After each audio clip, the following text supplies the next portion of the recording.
guys, welcome back to Textory. I don't know why on Spotify there is those automatic subtitles and they always say text 3. And I'm like, is my pronunciation that bad? But no, it's Textory. It's a podcast where we dissect various historical texts from various eras and we spill the tea, basically. Anyway, before we jump into it, a reminder that I do have a Patreon at patreon.com/Textory. So if you want to support this podcast, please go and do so. Anyway, I already said anyway, didn't I? Today, we are jumping back in time, probably the farthest we ever did. I don't think we've had a text on the podcast that's that freaking old. I think maybe the oldest we did was, maybe it was the Moderata Fonte text, honestly. I don't think we've done earlier than 16th century so far. Maybe? I don't know. I'm not sure. Yeah, I think so. I think that was the oldest we've done. Today we're doing a jump that is so drastic that I would have to actually give you a lot of context because we're doing ancient Rome, baby. We're gonna do ancient Roman text about stuff that happened even earlier than when it was written. So we're calibrating our time machine back to 215 year BC. I told you it's old. And that was the time of Second Punic War that Rome was dealing with Carthage. And of course, as with every war, that meant that a lot of men were called to fight. And Rome was getting pretty empty. I mean, women were being left behind. There were no husbands, no male relatives. And that also meant that in a society that was so female heavy, those women became a little more independent. They had a little more to say and do. To Romans, especially to those that had power, that was becoming a bit of a problem. Another problem was that Rome was not only left without men, they were also actively losing men. And when soldiers died, the women left behind would be getting their money, and effectively the widows would be also getting richer. And again, people did not like that because that only gave women more power. So, as I said, in 215 BC, the Roman Senate was like, you know what? No, we have to do something about this. This is not right. So they introduced Lex Oppia. Actually, there was a bunch of other laws as well, but we're going to focus on Lex Oppia today. So Lex Oppia was basically a sumptuary law. So a law focused on the way people flaunted their money. And it was aiming at reducing consumption, basically. But it was also aimed at women. So it was forbidding women to wear multicolored clothing. It was forbidding women to ride in a carriage within a mile of Rome, except on festival occasions. And it was forbidding women to have more than half an ounce of gold. But that was only one of the laws that they implemented. Actually, they implemented a lot of laws between 216 and 207 BC. They also addressed female mourning. So they said that women that were mourning the dead in the streets looked bad for the Senate because it was letting people know that the soldiers are dying and the country's not doing good. So they prohibited excessive female lamentation to, get rid of that. They also had a problem, as I said, with widows and with their money, so they were requisiting assets from widows. I mean, there was a bunch of stuff that they basically were worried about concerning women. They were very concerned about women in religious positions. They were attempting to legislate that. They were taking assets from women's dowries. So basically, there was a lot of laws targeting women at the time. And some of it obviously was connected to the war, but some of it just seemed really petty. What's a bit strange about Lex Oppia in particular, because with other laws, you could argue that it's for the benefit of the country. I mean, if you're taking the money away from the people, but the country's at war, you could argue that it's necessary. But with Lex Oppia, there was literally no reason for them to do this, because even though women were prohibited from, let's say, having a lot of gold, it was most likely about jewelry. And it did not mean that they had to give that jewelry away. It was just supposed to keep them from wearing it publicly. So it was definitely a sumptuary law where they didn't want rich women to flaunt their goods when the country was at war. And that sumptuary law lasted for a long time. I mean, wars back then were not what wars are today or what we know as modern wars. They lasted literal decades, they lasted centuries sometimes. So it wasn't like a period of time that just passed and then everyone was rebuilding. It didn't really work like that. So 20 years after the law was first implemented, Roman women were getting really tired and really pissed off. So in 195 BC, they went to the streets. They were like, this is ridiculous. Why can't we wear gold jewelry? This is aimed at us for no reason. No man have to go through the same thing. And it might seem like a very minor thing to protest, but I think that's why they were likely to have anything done, because if they protested anything else, if they were going actively against the way things were in the society, obviously they would have been silenced, and that would be a massive issue, because as you will see, even protesting something tiny like this, something like, oh, why can't I wear multicolored clothing, back then was seen as an act of defiance, and back then was not looked kindly upon by the men in the Senate. So whatever we know about that particular protest and that period of time is mostly thanks to Livius, also known as Livy, who was a Roman historian that was actually born much later than the events he describes. He was born in 59 BC, but he wrote the history of Rome.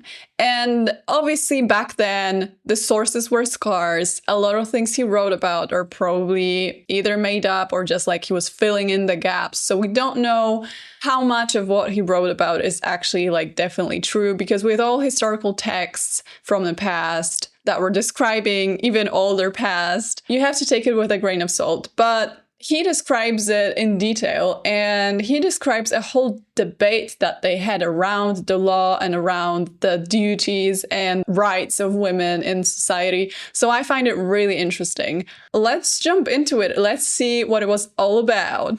While the state was preoccupied by serious wars, some hardly yet over and others threatening, an incident occurred which, though unimportant in itself, resulted in a violent party conflict. Two of the tribunes of the plebs, M. Fundanius and L. Valerius, had brought in a proposal to repeal the Oppian law. This law had been made when the strain of the Punic War was most severely felt. It forbade any woman to have in her possession more than half an ounce of gold, to wear a dress of various colors, or to ride in a two-horsed vehicle within a mile of the city or of any Roman town, unless she was going to take part in some religious function. Many of the nobility came forward to speak in favor of the repeal or against it. The capital was crowded with supporters and opponents of the proposal. The matrons could not be kept indoors either by the authority of the magistrates or the orders of their husbands or their own sense of propriety. They filled all the streets and blocked the approaches to the forum. They implored the men who were on their way thither to allow the women to resume their former adornments now that the Commonwealth was flourishing and private fortunes increasing every day. Their numbers were daily augmented by those who came up from the country towns. At last, they ventured to approach the consuls and praetors and other magistrates with their demands. One of the consuls, at all events, was inexorably opposed to their request, M. Porcius Cato. He spoke as follows in defense of the law. Okay, so before we get into what he said, as I mentioned, there was a big debate. They actually had a problem because there were so many women out in the streets protesting the law and asking the Senate to repeal it. And as they said, women from the country towns came in as well to support the protest. So it was definitely, for them, it was a serious issue. And he did mention that nobility came forward to discuss the law and either speak in favor of repealing it or against repealing it. It was a heated debate. It was actually a social issue. Cato or Cato, depending on what pronunciation you want to go for, was a senator that was quite conservative. And obviously he was against repealing the law. He thought it's important to upkeep it. But as you will see, he was not speaking from a place of austerity or trying to keep their lives modest in respect of the men that are fighting the war. He basically thought that there is a huge risk that this will end up freeing the women in some way, and then they would want some more freedom. So here's what he said, apparently, according to Livy. If we had, each one of us, made it a rule to uphold the rights and authority of the husband in our own households, we should not now have this trouble with the whole body of our women. So basically, it's their fault for not implementing a law that a woman must listen to her husband, because if that was the case, they would not be having the trouble. As things are now, our liberty of action, which has been checked and rendered powerless by female despotism at home, is actually crushed and trampled on here in the Forum. And because we were unable to withstand them individually, we have now to dread their united strength. So he admits that women are strong in numbers, but at the same time, he's like, you should have paid attention to them when they were at your home. You should have made sure they know their place, and then they wouldn't be out in the streets like this. There is no class of women from whom the gravest dangers may not arise, if once you allow intrigues, plots, secret cabals to go on. I can hardly make up my mind which is worse, the affair itself, the disastrous precedent set up.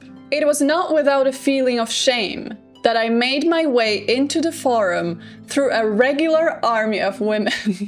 This is crazy to imagine that there were so many women out there protesting that it may have been the first time Roman senators have seen that many women in one place. And I can imagine in a society where women were decisively less, free, let's face it, than men, especially to those that were of conservative views, they must have felt like the world was absolutely ending. Had not my respect for the dignity and modesty of some amongst them, more than any consideration for them as a whole, restrained me from letting them be publicly rebuked by a consul, I should have said, what is this habit you have formed of running abroad and blocking the streets and accosting men who are strangers to you? Could you not, each of you, put the very same question to your husbands at home? Surely you do not make yourselves more attractive in public than in private, to other women's husbands more than your own. Why does he think that women just want to dress up and attract other women's husbands? This is an argument that comes up again and again in modern times, that if a woman is dressed up, that if a woman wants to look good, it must be for other men. Our ancestors would have no woman transact even private business except through her guardian. They placed them under the tutelage of parents or brothers or husbands. We suffer them now to dabble in politics and mix themselves up with the business of the Forum and public debates and election contests. What are they doing now in the public roads and at the street corners but recommending to the plebs the proposal of their tribunes and voting for the repeal of the law? This is the smallest of those restrictions which have been imposed upon women by ancestral custom or by laws, and which they submit to with such impatience. What they really want is unrestricted freedom, or to speak the truth, license, and if they win on this occasion, what is there that they will not attempt? I love this so much because so many times when you read historical texts and there is someone that's very conservative, very misogynistic, The things they say that sounded threatening to them actually confirmed to us that they did realize women's potential. So he's like, oh my God, what if they gain more freedom? What if they will speak the truth? What if they will want some more? What if they are equal to us? It's kind of like, yeah, that's the whole point, my dude. But obviously to someone back then, it was so unthinkable that they thought it proves their point. But to us nowadays, it kind of proves our point, because we're like, yeah, I mean, that's what this is all about. And I've had that when I was reading Victorian texts as well, where they discussed whether or not women should have more freedom or more rights, etc. There are arguments like, what if they become strong? What if they're like actually influential? And it's supposed to sound like the worst thing possible. But to me, it's like, so you knew this could happen. You knew it's possible, and you knew they're capable of it.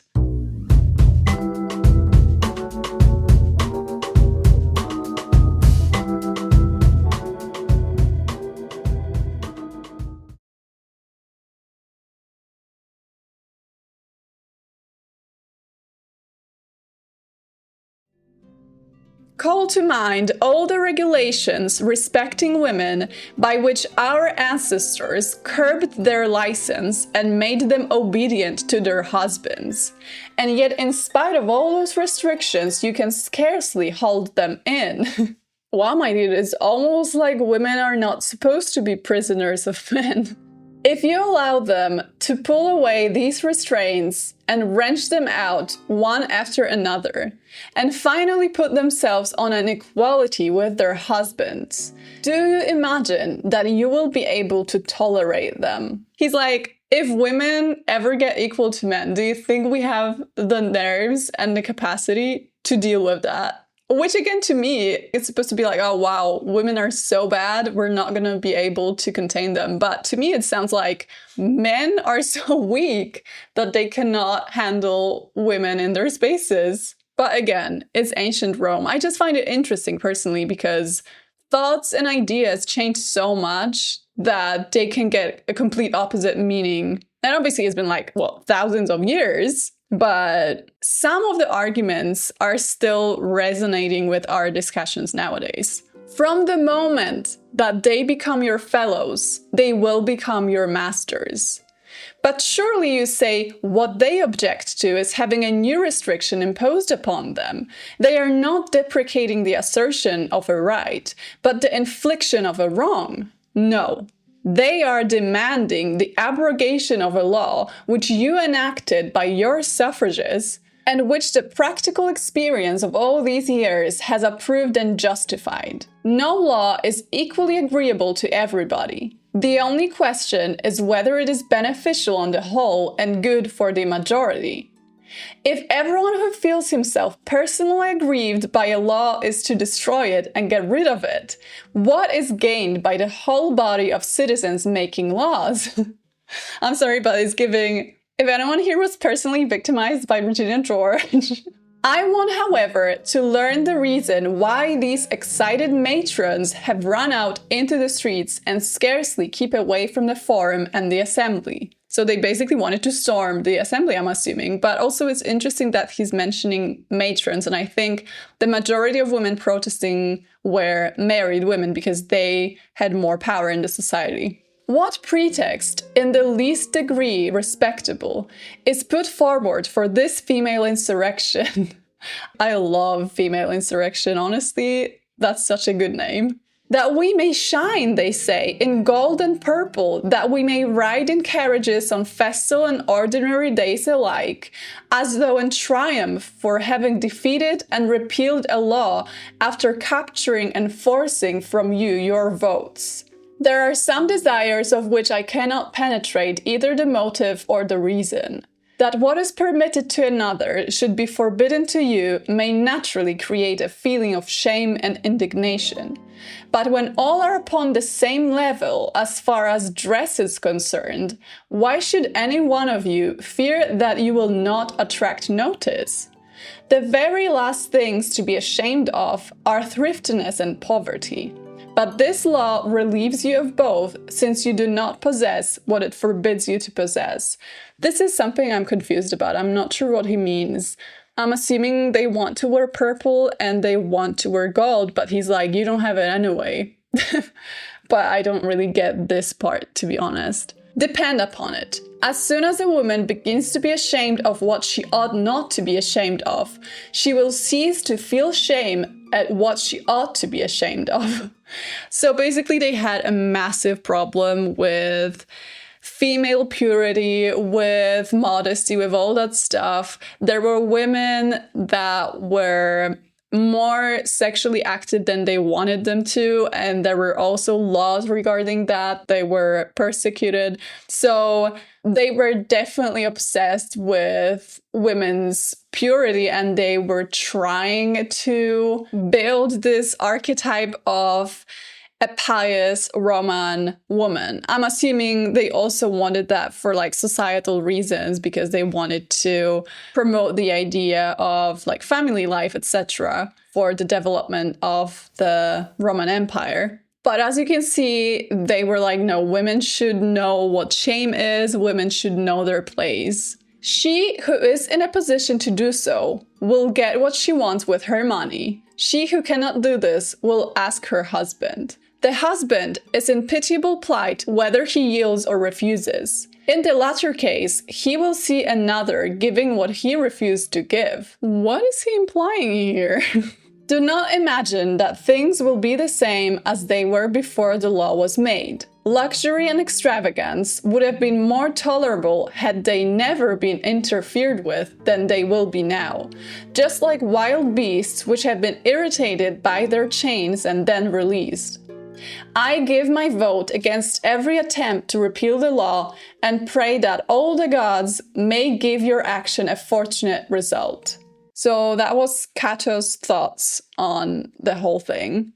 But interestingly enough, the senators did not all have those types of views. I mean, as I said, he was, compared to the others, quite conservative, but some others thought that, okay, maybe women have a point. I mean, it's been a while since the law was implemented. Maybe there is a reason why they demand this. And we're going to hear an example of a speech in support of repeal of the law. After this, the tribunes of the plebs, who had announced their intention of vetoing the repeal, spoke briefly to the same effect. Then Valerius made the following speech in defense of his proposal. If it had been only private citizens who came forward to argue in favor of or against the measure we have brought in, I should have awaited your votes in silence, as I should have considered that enough has been said on either side. But now, when a man of such weight of character as M. Porcius, our consul, is opposing our bill, not simply by exerting his personal authority, which, even had he remained silent, would have had very great influence, but also in a long and carefully thought-out speech, it is necessary to make a brief reply. He spent, it is true, more time in castigating the matrons than in arguing against the bill. And he even left it doubtful whether the action of the matrons which he censured was due to their own initiative or to our instigation. I shall defend the measure and not ourselves, for that was thrown out as a suggestion rather than as an actual charge. Because we are now enjoying the blessings of peace and the Commonwealth is flourishing and happy, the matrons are making a public request to you that you will repeal a law which was passed against them under the pressure of a time of a war. He denounces this action of theirs as a plot, a seditious movement, and he sometimes calls it a female secession. I know that these and other strong expressions are selected to bolster up a case. And we all know that, though naturally of a gentle disposition, Cato is a powerful speaker and sometimes almost menacing. What innovation have the matrons been guilty of by publicly assembling in such numbers for a cause which touches them so closely? Have they never appeared in public before? I will quote your own origins against you. Hear how often they have done this, and always to the benefit of the state. So he's going to quote Cato's own work to prove to him that women have protested before and it usually benefited the state. And he's listing different examples of that. At the very beginning, during the reign of Romulus, after the capture of the capital by the Sabines, when a pitched battle had begun in the Forum, was not the conflict stopped by the matrons rushing between the lines? And when after the expulsion of the kings, the Volscian legions, under their leader Caius Marcius, had fixed their camp at the 5th milestone from the city, was it not the matrons who warded off that enemy by whom otherwise this city would have been laid in ruins? When it had been captured by the Gauls, how was it ransomed? By the matrons, of course, who by general agreement brought their contributions to the treasury. And without searching for ancient precedents, was it not the case that in the late war, when money was needed, the treasury was assisted by the money of the widows? Why then should we be surprised at their taking the same action in a cause which especially interests them? But what have they done? We must, believe me, have the ears of tyrants if, whilst masters condescend to listen to the prayers of their slaves, we deem it an indignity to be asked the favor by honorable women. I come now to the matter of debate. Here the consul adopted a twofold line of argument, for he protested against any law being repealed, and in particular against the repeal of this law which has been passed to restrain female extravagance. Laws made in times of peace, war generally repeals. Those made during war, peace rescinds. Just as in the management of a ship, some things are useful in fair weather and others in foul. As these two classes of laws are distinct in their nature, to which class would the law which we are repealing appear to belong? Is it an ancient law of the kings, or did our forefathers think that the honor and dignity of our matrons could not be preserved, and if we repeal it, shall we have the reason to fear that we shall destroy with it the self-respect and purity of our women? Who does not know that this is quite a recent law passed 20 years ago? Quite recent law passed 20 years ago. I mean, okay, in the tempo of them doing things, that was probably not long. If the matrons led exemplary lives without it, what danger can there possibly be of their plunging into luxury if it is repealed? You husbands are at liberty to wear a purple wrap over your dress. Will you refuse to allow your wives to wear a purple mantle? Okay, I do find it quite annoying that they were allowed to wear purple and their women were not. Like, what is up with that? Oh, I want to look cooler than my wife. Sure, bud. Are the trappings of your horses to be more gorgeous than the dress of your wives? Cato said that there was no individual rivalry amongst them, since none possessed what might make others jealous. No, but most certainly there is general grief and indignation felt among them when they see the wives of our Latin allies permitted to wear ornaments which they have been deprived of. When they see them resplendent in gold and purple and driving through the city while they have to follow on foot, just as though the seat of empire was in the Latin cities and not in their own. This would be enough to hurt the feelings of men. What then, think you, must be the feelings of poor little women who are affected by small things? Neatness, elegance, personal adornment, attractive appearance, and looks. These are the distinctions they covet. In these they delight and pride themselves. These things our ancestors called the ornament of women. I mean, whatever it takes, because he's like, women are so weak and small that they just want their little jewelry and they really want their nice colors and they're jealous of other women that are allowed to. Which, again, if I was a woman back then protesting the law, listening to that, I would just be like, you know what? You know what you have to do to convince those men. If you think it's about that, let it be. I just want my point. I suppose you think that if you repeal the Oppian law and should wish to forbid anything which the law forbids now, it will not be in your power to do so, and that some will lose all legal rights over their daughters and wives and sisters. No, women are never freed from subjection as long as their husbands and fathers are alive. They deprecate the freedom which orphanhood and widowhood bring. They would rather leave their personal adornment to your decision than to that of the law.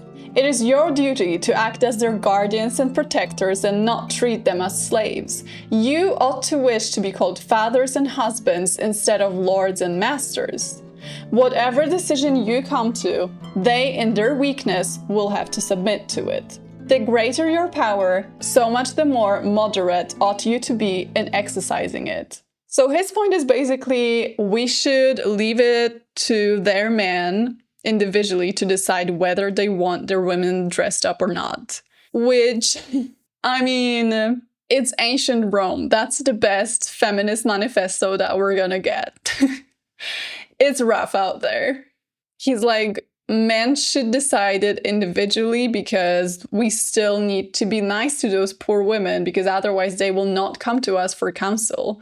So it's still very calculated. It's still like we need to make them feel good about it because otherwise they're not going to listen to us. But at the same time, it's interesting that they had so many different views, that there was a whole debate. And most of all, I personally think that they were really, really scared because they've never seen women just like motivated like that. Like they were like, oh my God, they actually have influence and they're actually they're influencing the law right now. This is not looking good. So I just find it fascinating that back then, something so small could have literally set off a cascade of events that would maybe in some alternative universe lead to an earlier emancipation of women.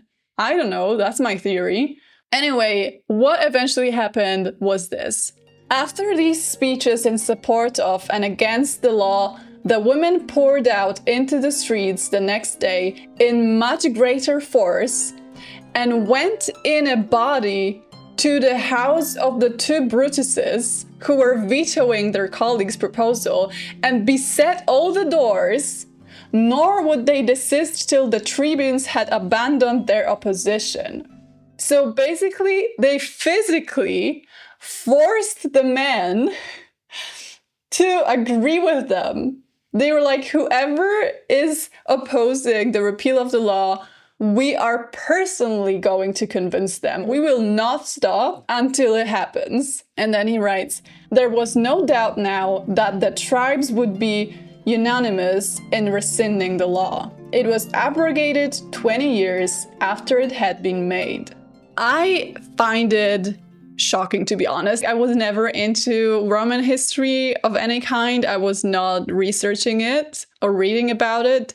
So to think that something like that happened, that there were so many women out there that they physically made the men to change the law, I think it's fascinating that back then, when, let's say, women's emancipation was not necessarily at the forefront of the societal issues that they were dealing with, there was not a whole movement of, we need more rights, blah, blah, blah. That's a fairly recent event. But I find it fascinating that back then, they saw injustice and they were like, even within the constraints of the minds that were brought up in that society, they felt that this is not right. We're going to change that. And I find it really interesting because imagine what else they could have done if it weren't for, being brought up in a particular society and not really knowing anything else and just like assuming that's the way it's supposed to be. I mean, obviously it's an old society. It's a society so different to ours that it's even ridiculous to compare it. But